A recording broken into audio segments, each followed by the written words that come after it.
Hello, Dr. James Bogash, expert in health and longevity, and in today's Slingshot to Better Health in 60 Seconds, continuing with the things I'd never do, number 14, it's air fresheners. Like whether it's air fresheners in the room or the little dangly things from your car, we are exposed to enough chemicals already. We don't need to make it obviously worse.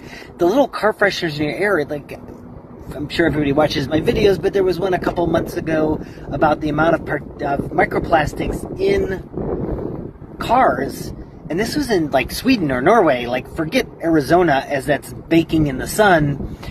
We just don't need to add those artificial colors. They have usually phthalate based. Again, it's another estrogen that our bodies are exposed to that we do not need.